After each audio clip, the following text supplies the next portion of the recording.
On today's show, we talk to a woman who got COVID and now she feels like she's a germaphobe. She wants to know what to do. We talk to a woman whose brother's an alcoholic and she doesn't know how to talk to him. We talk to a husband who just wants to fight better with his wife. And we answer the question, am I on cocaine? Stay tuned. Hey, what's up? What's up? This is John with the Dr. John Delony Show. Man, what a wild week we are having. Glad you're with us. Hope you're having a great day. Thanks for joining us. We talk about mental health, relationships, education, family, how to reconnect, how to be humans again. So glad that you're here. It's awesome. If you want to be on the show, it's 888. Oh, no, it's not 888-825. Man, it's the wrong show. It's 1-844-693-3291. It's like, I feel like I'm calling my new girlfriend an old girlfriend's name when I do that. It's not great. And I for sure have done that before. 1-844-693-3291. Or go to johndelony.com/ask. And her name is Susie, not Sharon. But I never dated a Susie or a Sharon. Oh well. All right. Two cool things. One is hilarious, James. One is just really kind. So, hey, everybody, keep mailing me letters. This is like, I feel like I'm just got home from summer camp. And every day I come in and there's letters that you all write with your hands and paper. And number one, the paper y'all find is incredible because I can tell most of y'all haven't written a letter in ever. And it's so fun. But these letters are great. But I've got to tell you something about the internets, James. Let me find it here. I'm looking on my cellular device and I'm speaking as though I'm 117 years old. So the other night on the internets, my wife, she published a small book, and it's incredible. It's so good. Well, we did an Instagram Live, and we had a friend of ours who lives over in East Nashville. He's an artist. He's just remarkable. His name's Eric Peterson. He was on there too. And so we were just taking questions, and everyone always wants to know, like, they never met my wife. And so this was like the big reveal, like she exists. And anyway, so somebody that night after the internets, after this IG Live, and we just took questions about anything, everything. It was fun.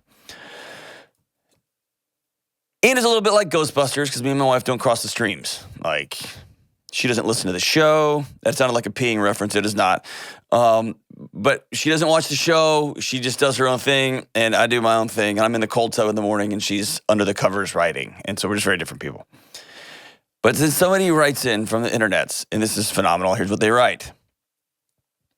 This woman is really kind and says a lot of great things about this show. Says some rude things about y'all too, but it's cool. Actually, she didn't. Then she says this. I'm never, ever anyone that would hurl something, an accusation. And I'm not sure why it's on my heart to even say this now. But your live video was a little strange. And you owe me no explanation, obviously, but you seemed under the influence of cocaine. All the typical physical mannerisms of your face and mouth movements and your speech patterns. I'm not saying this to shame you or even say it's true. I'm simply saying that if you're using a substance for whatever reason, whether coping or enjoyment, that for the first time, I noticed it tonight on your IG Live. Maybe I have an astute eye for a variety of reasons, ... P.S. You're worth being well. P.S. So, a couple of things. I've been around cocaine a lot in my life. I've never done it. I wasn't doing cocaine with my wife on an IG Live. Who does cocaine at 9 at night anyway? You got to go to bed. But that's beside the point. And actually, people who do cocaine are like, kind of anytime's a good time to do cocaine. So I don't know when we started watching clocks, weirdo. But so that's an aside.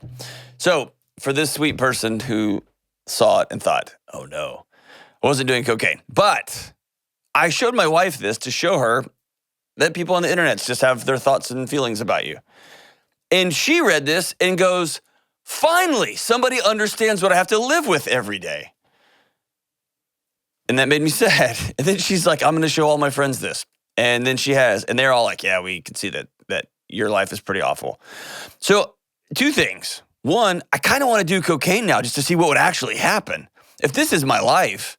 And two, James, you've spent a lot of time with me. Do I have speech patterns and behavior, mannerisms. I've never seen a lot of people that are high on cocaine, but you definitely have what I feel like is cocaine energy a lot of times. So don't do it because it would just double back on itself. And Yeah, I know. I think it would create a what happens. wormhole in the universe. My wife tells me I'm a lot, and I think she's probably correct.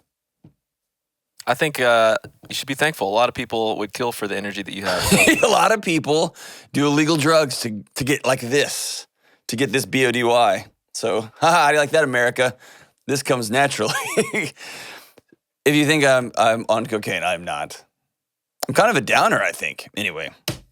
Hey, in other news, I got a letter, and we'll read it. Dear Dr. John, hello. After listening to the podcast that came out on my 35th birthday of all days, where the caller asked, how do I know if I'm an alcoholic? You said a few things that hit me in ways I didn't expect. As a casual drinker who could stop when I wanted to, that's what they all say, and didn't experience problems per se, I noticed that I was struggling with exactly what you said, scratching and clawing my way through the morning after a few drinks and not giving myself a chance to feel my absolute best. Since that day, I quit drinking alcohol, and I feel like I've regained control of my life in a way that I didn't know I needed. For the first time in years, I wake up before my alarm. I'm in the gym at 5 a.m. several days a week. I'm more present and clear-minded at work and with my 2 young daughters. And my sleep has been the best of my adult life. Yeah, that's awesome. And I just said, yeah, like we were in a gym or something like an idiot. I didn't mean to say it like that, but my husband has joined me in this venture, and our relationship has never been better. I've learned so much from listening to your podcast and from the books you've suggested. Currently reading Chatter by Ethan Kross. Excellent book, I agree. Thank you for what you do. And then some other nice stuff. Dude, yes. And hey, that's what this show is about. Taking 1 degree shift. What if I decided to, instead of yelling, I got quiet for a minute? What if when I felt angry, I actually asked myself, what am I angry about? Instead of just going after my child? Or what if I just tried a few weeks without drinking? What happens? Or what if I actually start having a glass of wine at night? Because I never drink, ever, ever, ever. And would that help me fill in blank?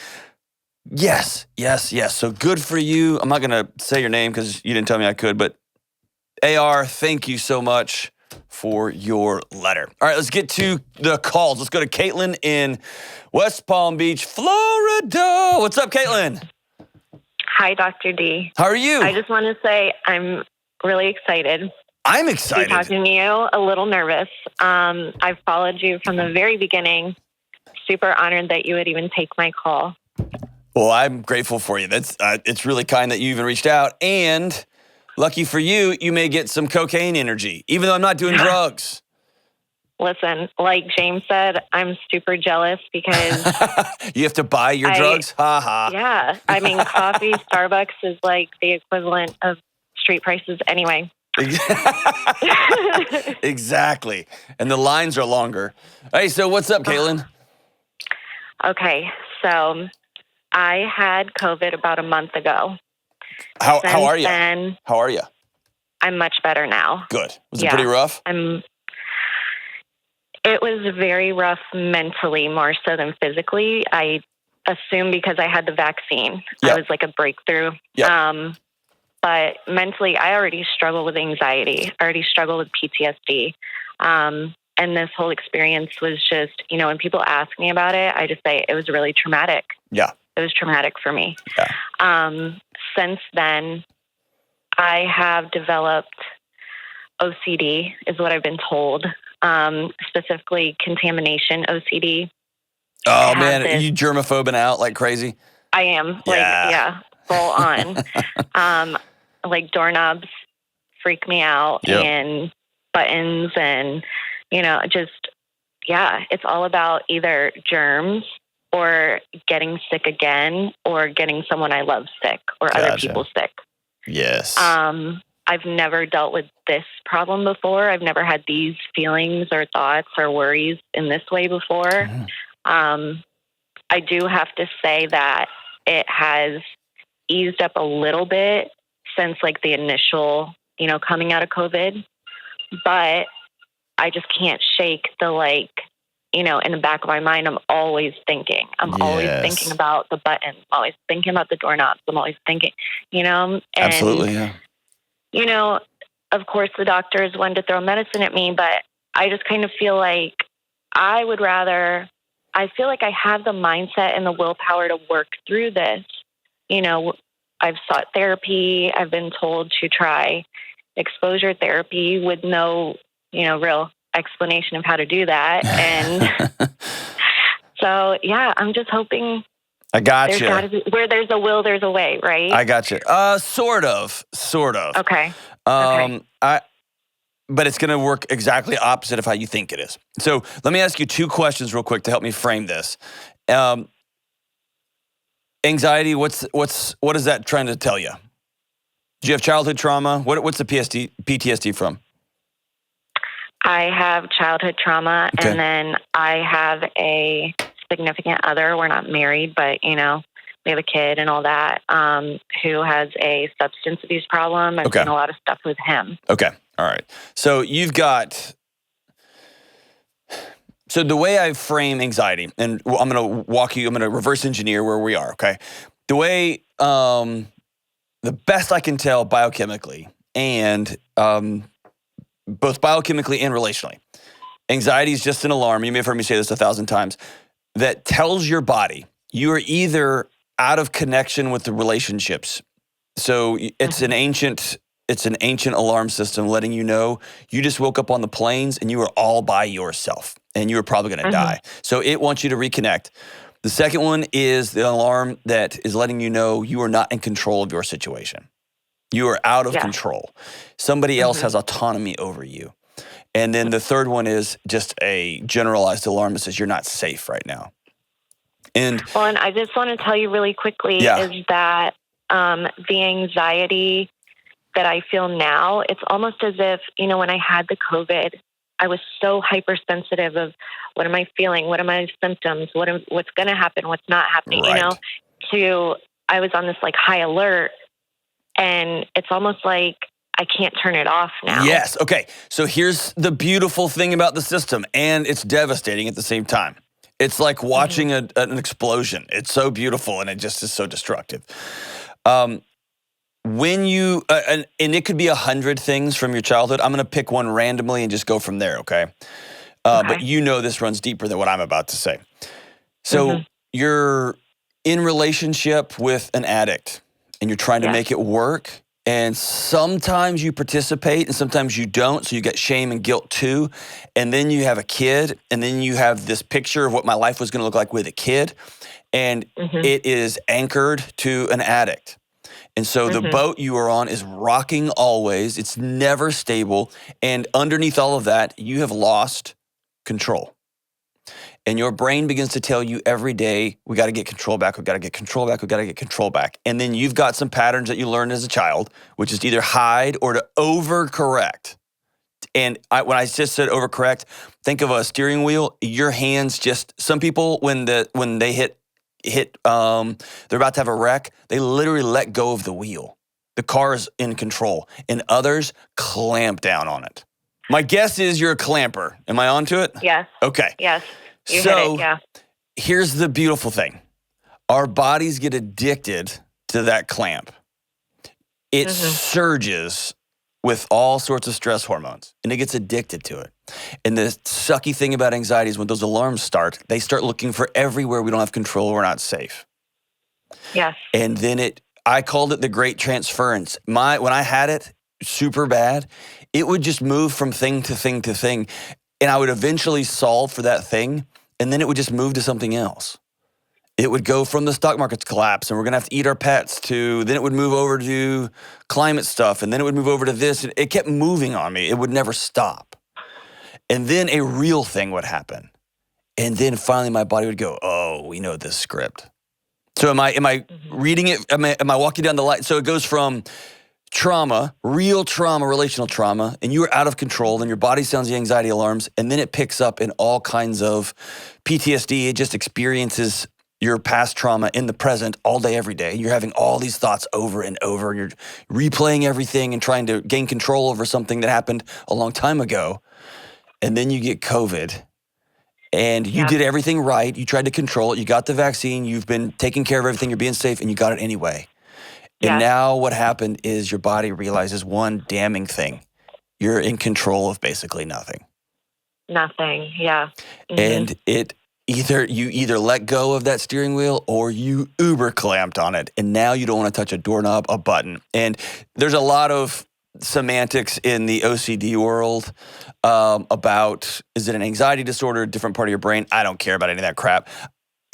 Until somebody proves me otherwise, it's a continuity. It is when your body says, oh, you're not getting our message, we'll take over for you, right? And we will make sure you can't get out of this building. We want you to be so safe that we're just going to walk you in a circle for the rest of your life, right? Yeah, that's what it feels like, yeah. Yeah. And so here's all, for exposure therapy, here's all exposure therapy is. Let's say you have a phobia of snakes. And if you get around snakes, your body, you'll vomit. It will lock down. Not like I hate snakes, but it shuts down your body. Exposure therapy is when you go to counseling and somebody will sit with you and they will, on the other side of the room, show you a picture of a snake. That's it. And they will you'll feel your body. Did you go through all this? I haven't done it yet. Okay. No. So you start with a picture and then you go progressively until you've got a snake around your neck and you're just holding it. And your body quits reacting for you. And we think it's about thinking. It's not. It's about our body taking over. And all exposure therapy does is it lets our body reconnect and go, okay, we're safe. And by the way, when you're doing this, you're working with a counselor and you are establishing a relationship. Your body is reconnecting with the human. And so you begin to, over time, your body goes, okay, we're safe. They're safe. They're safe. They're safe. Just establishes trust. And then your body quits overreacting. And so technically that's exposure therapy. A lot of people try to go home and use your words, which are willpower. I'm just going to keep grabbing this doorknob over and over, and then I'm just going to lick my hand after. I'm going to lick the doorknob, and I'm going to go stick my hand in the bathroom in a gas station, and then I'm just going to eat. Right? I mean, like, what I'll tell you, if you do that, your brain will revolt. Yeah. That's not, willpower is the worst. So when somebody tells me they try to just grit their way through OCD, grit their way through anxiety, that is bringing a what do you call them? A Molotov cocktail, is that how you say it? To try to put a fire out. It's nuts. Yeah. It's the exact wrong thing. Here's where willpower works. If you will commit to submitting to this thing. Okay. So it's reverse. You don't want to overdo it. You almost want to underdo it. You want to just complete submission to it. Mm-hmm. So I've had and the reason I feel like I'm talking too much. I'm all passionate about this because I've been down this road. I was vaccinated and I got it too. I had a breakthrough case too. It was a mild case. Really? And it was hard. It was hard. Yeah. It made me bonkers, right? Yes. And especially, I'm really extroverted. And to be stuck inside for 14 days. Yeah. I mean, mentally, it was the hardest thing I ever did. Yeah. But it's hard because you're a clincher. Yeah. Right? Mm-hmm. You're a grasper. Yeah. You want to control it through force. And anxiety loves that. But it makes the anxiety loop spin faster and faster and faster. And so this is it's an old meditation practice. The practice you have ahead of you is letting go, not pushing through. I guess my question is, if I don't force myself to touch doorknobs and do things that make me extremely uncomfortable, how do I? Oh, I want you. You're gonna do that. You will. Okay. But I want you to do it in a different way. Okay. So here's a couple of things. You noted it a little bit. Your body will relax when it realizes it is not in danger of germs. It will. Mm-hmm. Over time, it will. Your body's... so I want you to make peace with your body and don't go to war with it. All your body's trying to do is keep you safe. And it doesn't think. It lived through a pretty traumatic situation as a child. It lived through a really traumatic situation with your partner, like an abusive, addictive relationship. Mm-hmm. And so your body thinks that you don't know what you're doing, that you're not a good driver, and it's going to drive for you. Okay? Yeah. And so I want you to make peace with your body that's trying to help you out and stop fighting it. PTSD is about trying to continue a war that's already over. So Yeah, because I'm just always reliving it, like you yes. said. So Yeah. Mm-hmm. as soon as you can make peace with the fact that the war's over, your body will go back to, it doesn't want to fight. It just feels like it has to. And you, Caitlin, are not taking care of us, and so we're just going to fight for you. And so make peace with your body. All it's trying to do is keep you safe. And that safety, it's like smoking, right? It feels good at 10, 15 in the morning, and you got friends, and you got, it helps you feel a little better, and it kills you next year. But right now it helps. Right. That's what this is doing, okay? So 2 things. Number 1, when you come to the door, I want you to come to the door and say, I'm going to practice. That's the magic word, practice. Not fight, practice. Okay. All right? And your body will gear up, and I want you to go, oh man, thank you for taking care of me. This whole thing is about posture. The behavior is going to be very similar, but it's all about posture. Whew, you're trying to take care of me. I appreciate that. I'm going to touch this doorknob now. And we're not going to die. And the whole time I want you breathing this thing, okay? And then I want you to touch that doorknob. Or I want you to push the button. Let me ask you really quick, though. Okay. After I touch the doorknob, Yep. do I immediately sanitize my hands, which is my current instinct? Or do I also let that go and just be like, well, we're okay. You're okay. gonna practice. And so let's say you touch in this. I mean, it could be about 50 different things. It could be about the doorknob. So you touch that doorknob, and then you hold it, and then I want you to let go of that doorknob, and I want you to feel your hand for the first time. Again, and you've heard me say, Jocko calls it detachment. If you're a Navy SEAL, and Michael Singer, who's like a great guru, says, it's mindfulness. I want you to feel your hand, and I want you to ask your body, what are you doing right now? Because you're not helping, body. Like, what are we doing? And what you're doing is you're separating yourself from your feelings. And we're so overdriven with our feelings, we feel like we have to respond to them. Our feelings often don't tell us the truth. So we got to acknowledge them, and then we got to decide. So you're going to touch that thing and then literally look at your hand and go, okay, body, what are we doing? And when you do that, your body goes, oh, she's driving now. We're good. And you may say, all right, we're going to do this for 30 seconds. I'm going to sit here for 30 seconds. And I'm going to feel like an idiot, but I'm going to sit here for 30 seconds. And then I'm going to go sanitize my hands. And the practice part is there's not a failure here. The practice is I'm going to go for 30 seconds. That's it. And you hear my voice, like I'm just going to be curious about my body. I'm not going to go to war with myself because it's trying to help. And then tomorrow I'm going to try a minute, or tomorrow I'm going to go 15 seconds. And then in a week, you're going to be exhausted and probably had too much to drink the night before, and you're going to try it, and it's going to be awful. And you're just going to push the button and go through. You didn't fail anything. You're just practicing. I missed the shot. That's all right. I'll take another shot tomorrow. And you're going to lean into the practice here. What you have to teach your body is, no, we are not in control, and that's okay. It's okay.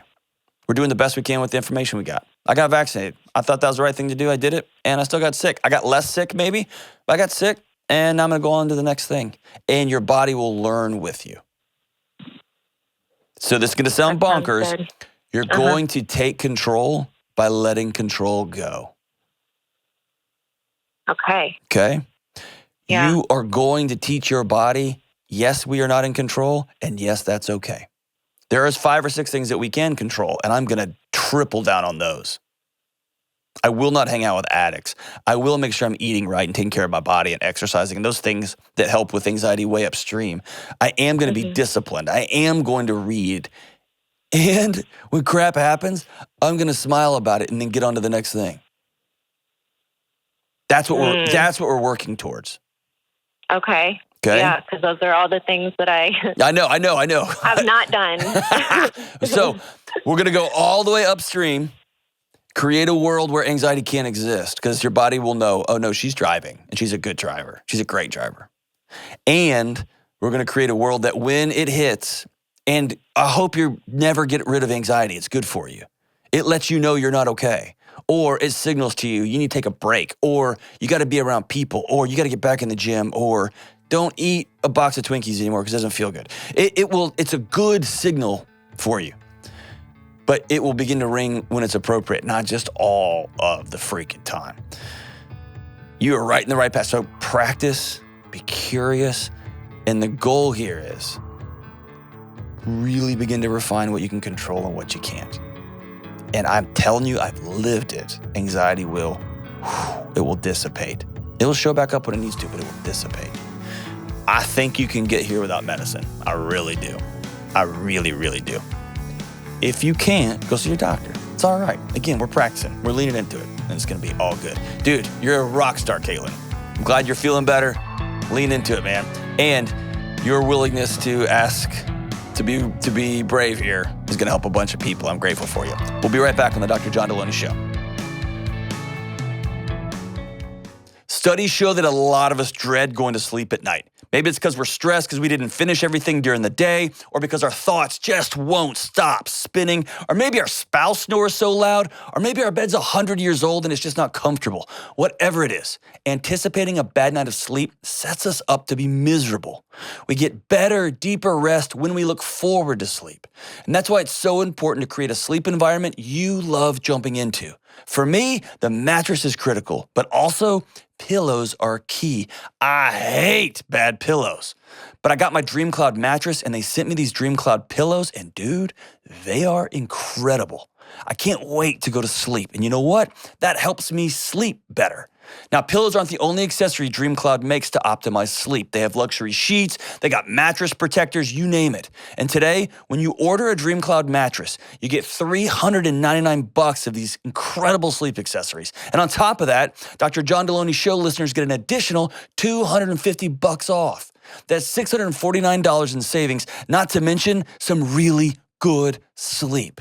If you need better sleep, check it out at dreamcloudsleep.com, promo code Delony.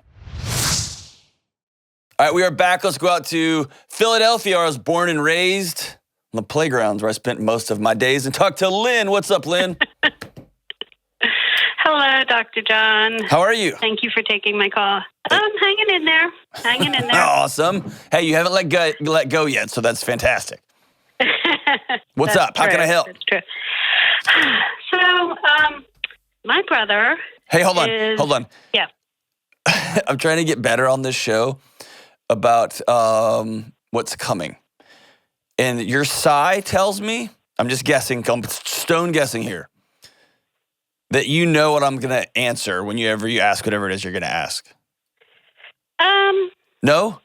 No, I don't. All right. I'm not there yet. Okay. I thought I was getting better at this job. I'm clearly not. It's awesome. Okay. So go I for would it. have worked through that and then not called, because I would have figured, oh, that's what he's going to say, so I don't need to call. Okay. Awesome. Okay. Let's do this. All right. So your brother. My brother, he is a long-term alcoholic with anger issues, and he's been that way for 30 years at least. So my family, myself and my daughters, we're not close to him for obvious reasons, but we're close or social with his wife and their kids. But we never discussed my brother. There was a recent event with him that kind of has blown up into the family with the kids who are in their 20s.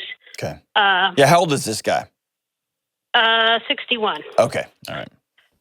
But my sister-in-law doesn't want anyone to know what's going on inside their house. What happened?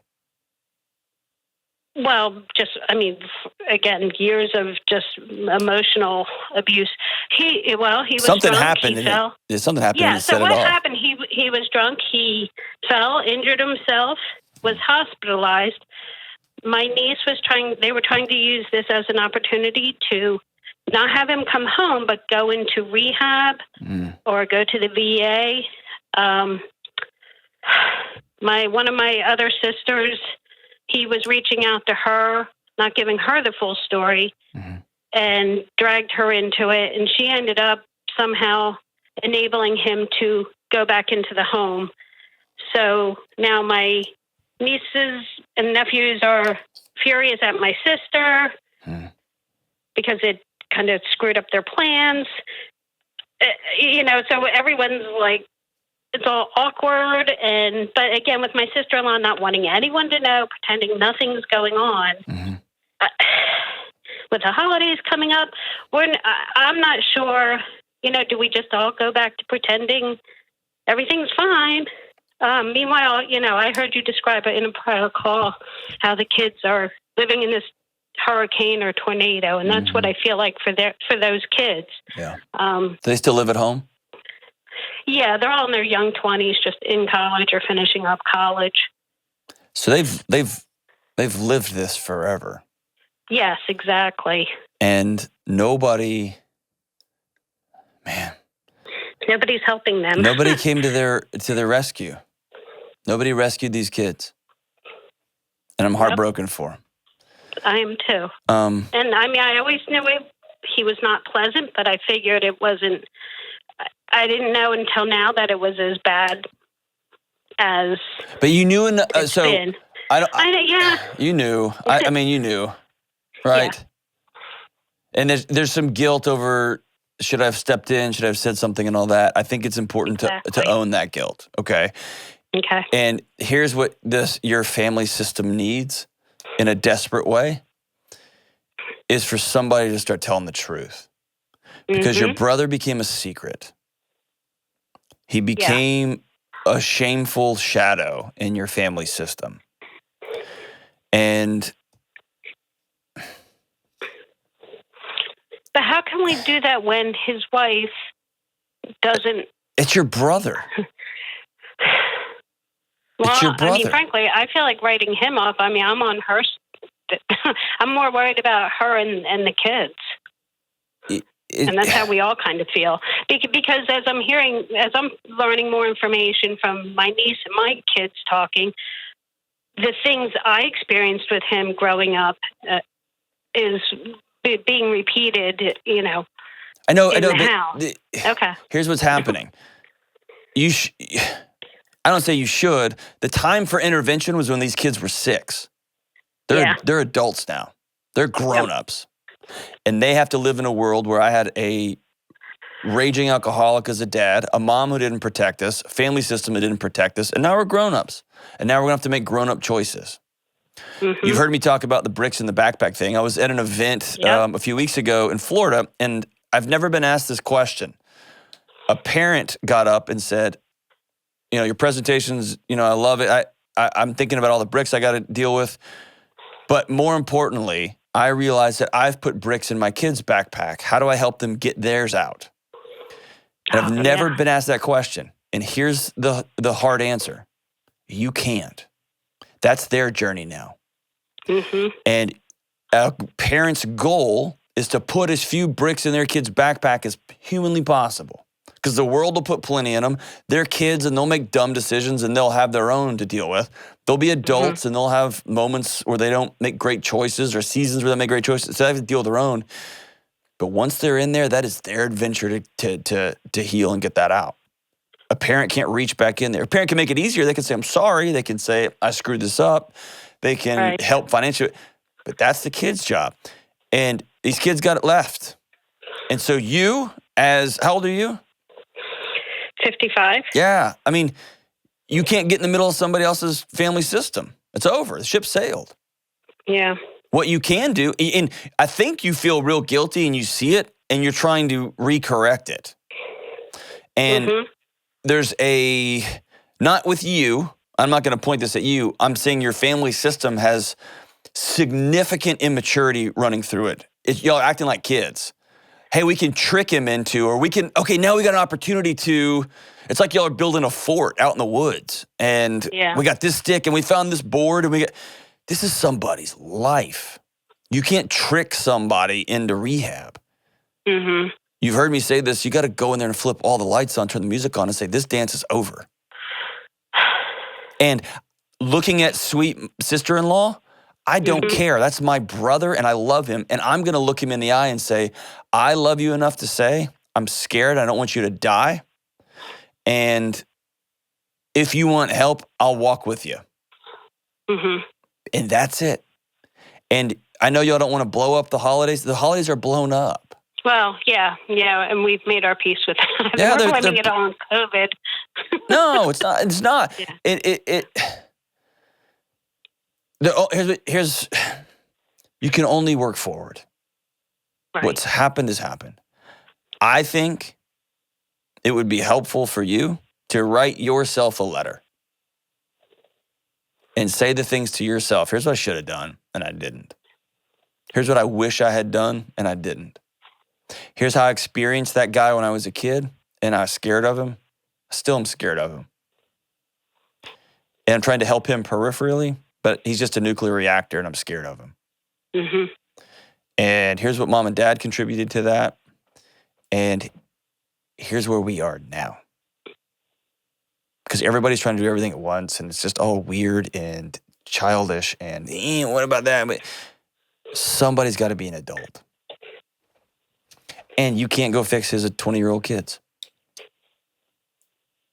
You can tell them, you could take them out for lunch and say, I should have stepped in as Aunt Lynn, and I didn't, and I'm sorry. Mm-hmm. I know what y'all went through, and if you need anything from this point forward, I'm here for you. Okay, I can do that.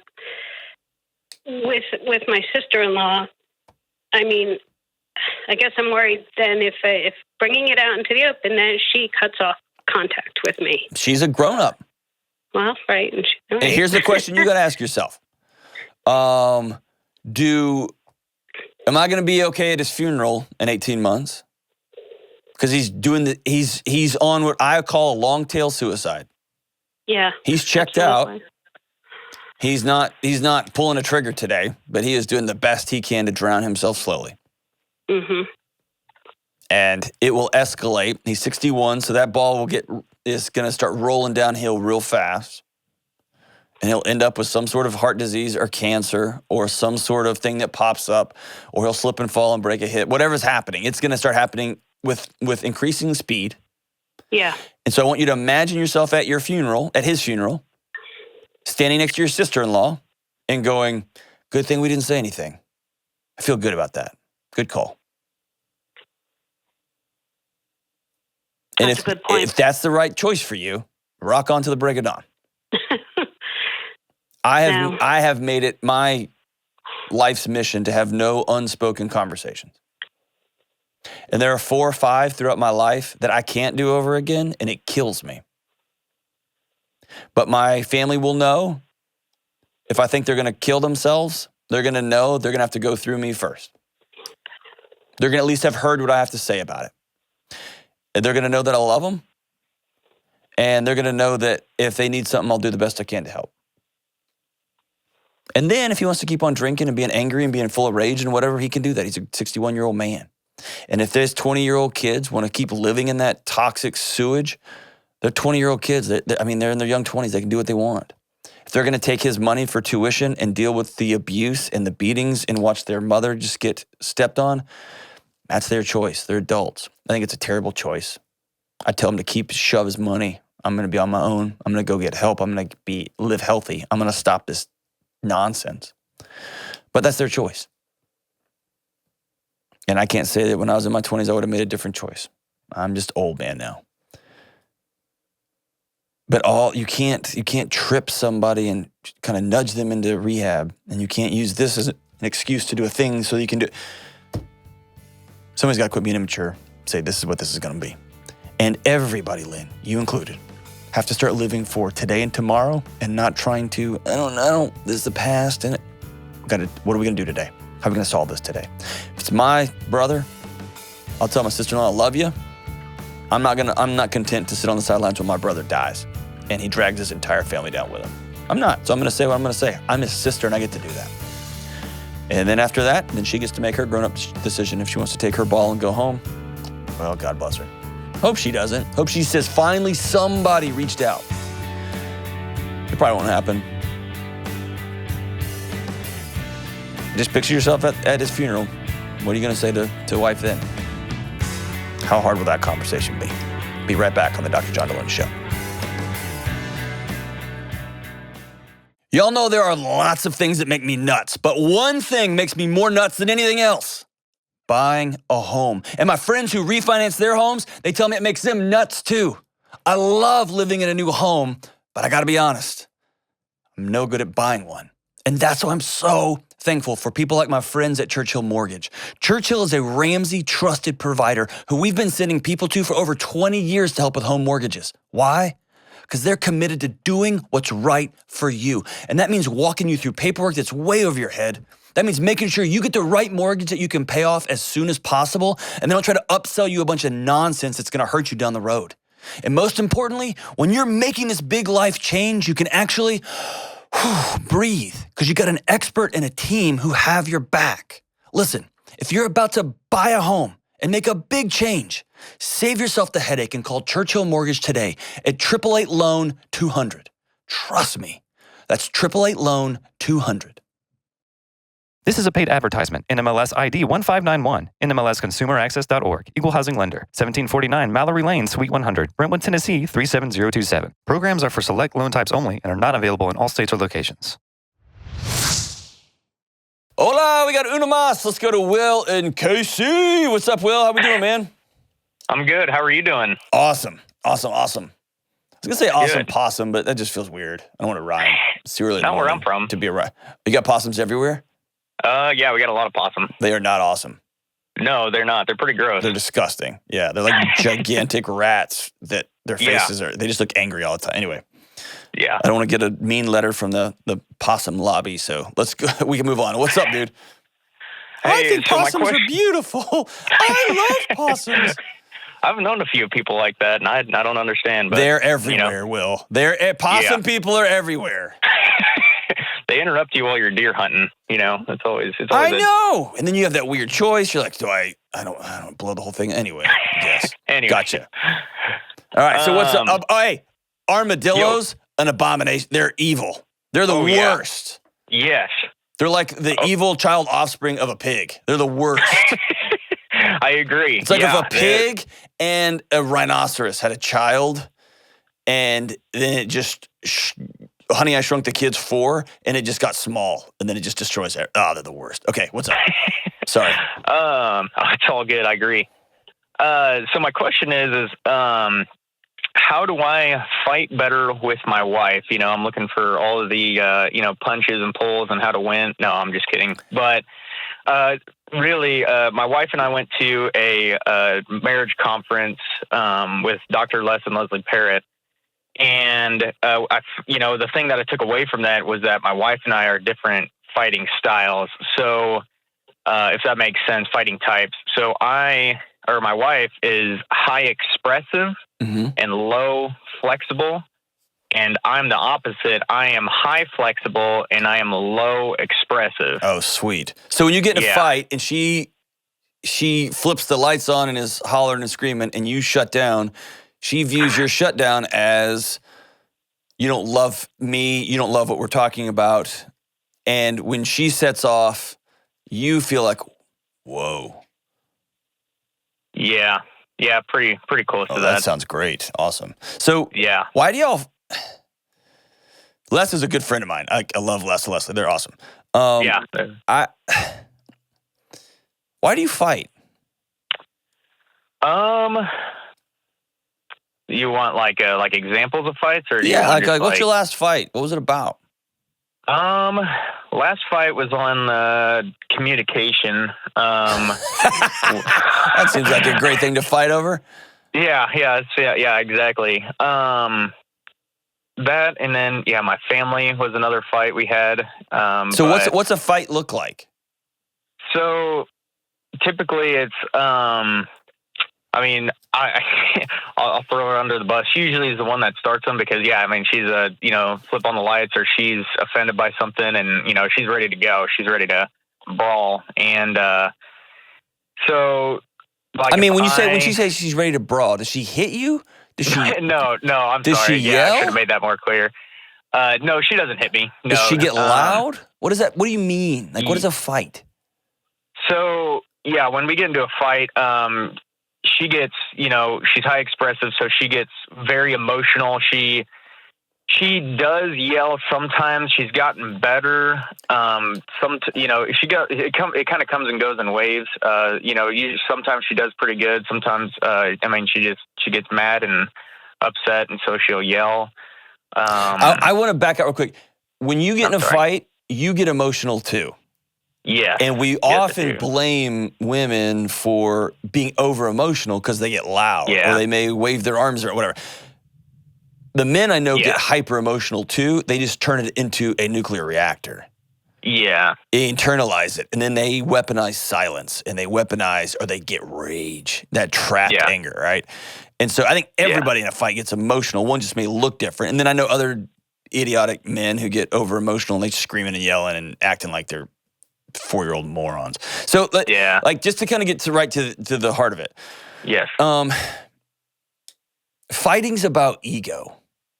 Mhm. And most marriage fights are not about the thing we're fighting about. They're proxy Yeah. wars.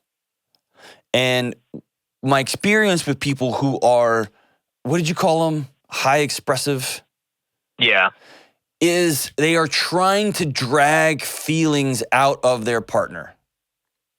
Okay. Please just show me you care. Please. Please tell me that you hear me on 20 different things. We just happen to land on this one. And other folks who are more, your emotion goes inner. It's the duck under the water, like the feet are kicking under the water, but I'm holding it down and I kind of laser everything down, like that intensity, like the Death Star ray. It really can, all these lasers come together, and I'm going to shoot one laser and it's going to nuke everything, but I'm only going to shoot one, and then I'm going to look like I'm the one in control. That person just wants, can we just level out here? And so when anybody's going to fight, I know the cool thing is be like, we fight well and fight good. I'm going to tell you, man, I think by and large fighting is stupid. Yeah. And where I landed on that was if you and your wife fight and she wins, you both lose. Yeah. You both lose. If you win a fight and halfway through she realizes she's being histrionic and she's all over the place, and then she feels ashamed, and then she gets mad that you made her feel ashamed, and I wish she could just respond like you do, and how do you stay cool? Everybody loses. And so when somebody asks me, how do I fight well?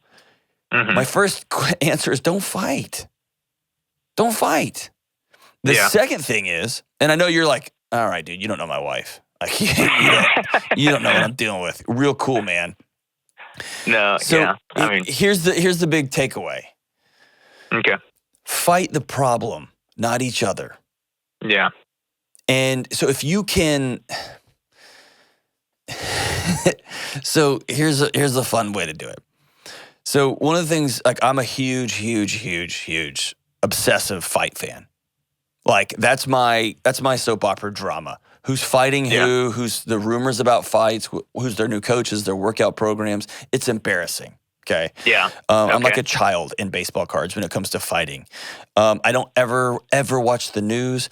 I go through my MMA websites every day. Yeah. Who's fighting who and who said what about who's ooh, like that's just my little drama for the day.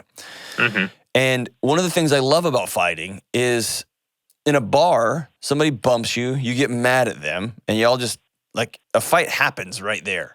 It's never about that bump. It's about somebody's exhausted. They've had too much to drink. They're just trying to let off some steam. This guy's mom is not doing well. And then it all erupts here. What I love about professional fighting is two grown-ups say, I'll fight you for the right dollar amount, and then we're going to plan on it 6 months from now. And every day I'm going to go to the gym, and I'm going to do what I can to fight you. The whole thing is preposterous, and I love it.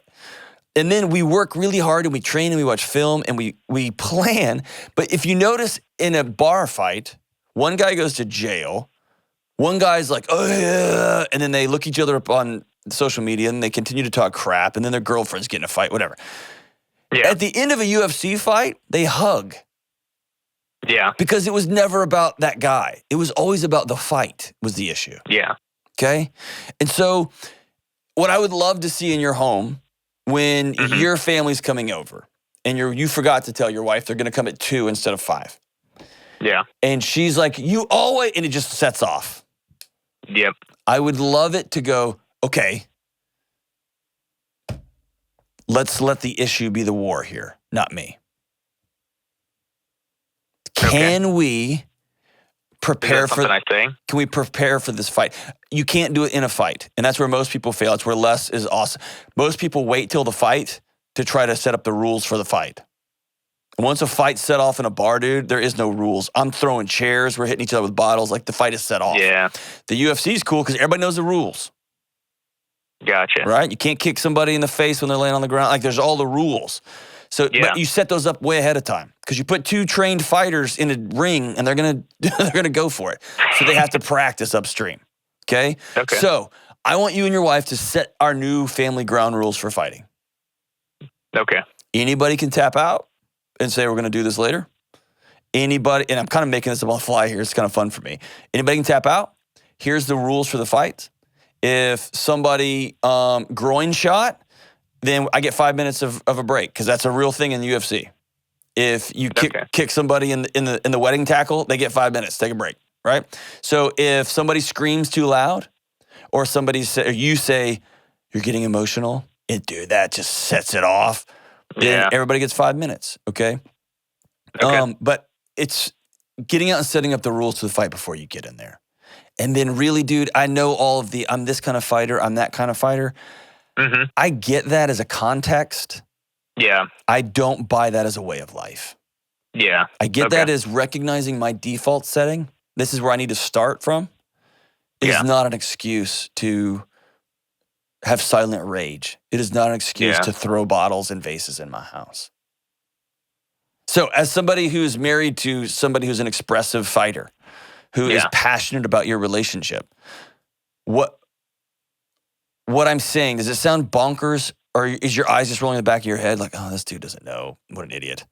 No, it all sounds really good. I'm just trying to, just know what I can do better for sure. And I agree. I mean, setting up a plan, that way we know how it goes, would really help.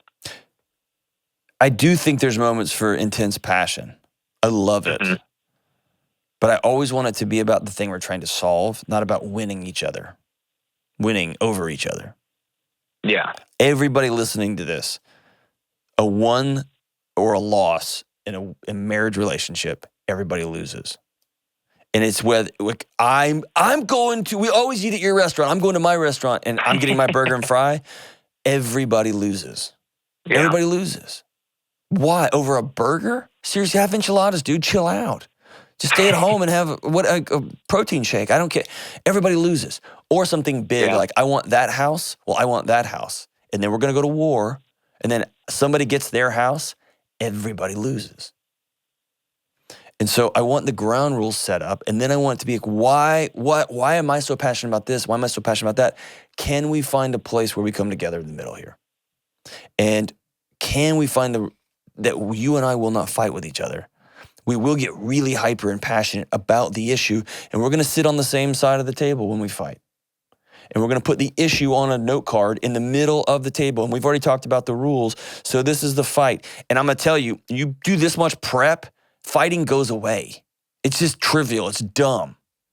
It's just dumb. And in my house now, when I start getting my pouty, my wife will say, I'm not fighting you, or I'm not doing this.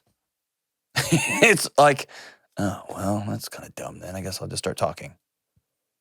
It's just, it's nonsensical. It's just like, it's like you get home and your kids are all hiding because they're playing hide and seek and you just turn all the lights on. You're like, I'm not playing hide and seek. I'm just going to the kitchen. And all the kids are like, oh, well, that's lame.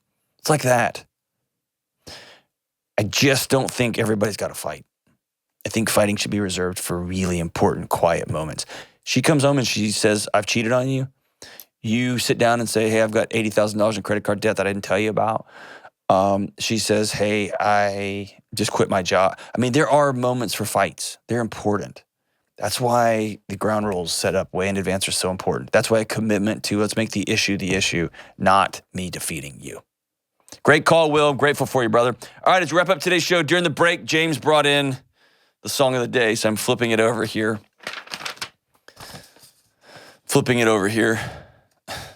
Good, James. I see this one. Oh, even better. Here we go. A little bit on the nose. No pun intended. Song is by Eric Clapton, and it's called Cocaine. There were a wealth of songs about cocaine, by the way. There are. That one Gold was Dust Women by Fleetwood Mac. Life in the Fast Lane by the Eagles. Good job. I'm going to go with Eric Clapton's Cocaine. And it goes like this. If you want to hang out, you've got to take her out. Cocaine. You want to get down on the ground? Cocaine. She don't lie. Cocaine. If you got bad news, you want to kick the blues? Cocaine. When your day is done and you want to ride on? Cocaine. If you want to do an IG live with your wife to celebrate her book on prayers? Not cocaine. Not cocaine. See you soon on the Dr. John Delony Show.